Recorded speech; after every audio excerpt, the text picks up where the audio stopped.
Here you go. Lucas handed off the drink, intent on moving as far away as possible. The longer he was by her, the more uneasy he felt. Her whole persona spoke of a sweetness that was a vague camouflage for the venom that lay underneath. Lucas had been around enough toxic people and did not need to get caught up in any more of their webs. But before he could pull away, she spoke. "I'm Veronica." She rested her fingers against her drink, but did not make any motion to take a sip. "Of course you are," Lucas said. Her eyes widened at the comment and her mouth quirked in amusement. "I just mean that the name fits you quite well. You look like a Veronica." "And you are?" she prompted. Usually, Lucas loved giving his name.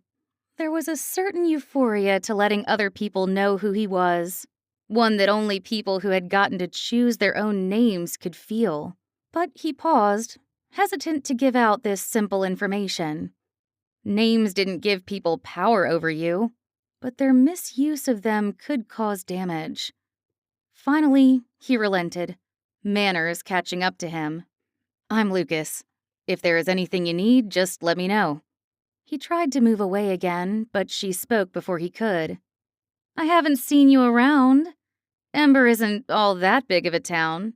I tend to know most people who stay here." "I'm new. I've only been here a couple of months now." Lucas searched the bar, trying to find someone who needed him and would help him escape, but they all seemed to be avoiding him, or trying not to get Veronica's attention.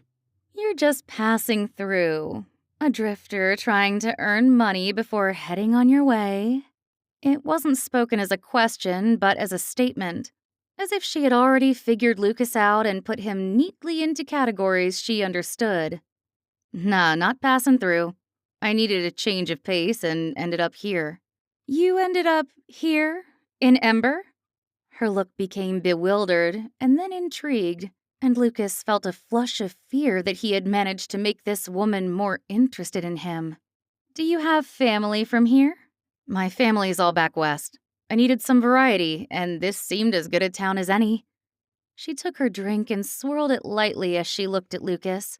But he took advantage of the pause in the conversation and, as if suddenly released, slipped away, putting as much distance between them as he could from behind the counter. Eventually, people began to resume activity, if cautiously, and Lucas started to focus on the other customers. He could almost manage to ignore the blonde woman who sat unmoving without touching her original drink. It was only when Lucas went to hand Micah another beer that anyone even acknowledged Veronica's presence. Micah put her hand on his wrist, holding him at the table. "Whatever you do, do not go home with that woman."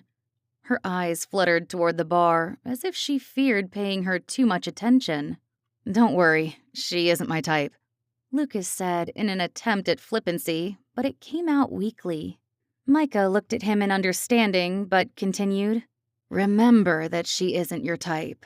Then she turned her attention back to glaring at the door while sipping on the bottle of beer.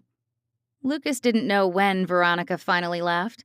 He had been keeping an eye on her the entire time, but one minute he turned his attention to a guest, and the next, the bar stool was empty. He hadn't heard the familiar swing of the front door, so he kept watching for her, unsure if she had slipped into the restroom. But as the night wore on, she never returned. Instead, her untouched cocktail was left on the bar, as if a marker letting everyone know that she had been there staking her claim. Lucas wasn't sure on what.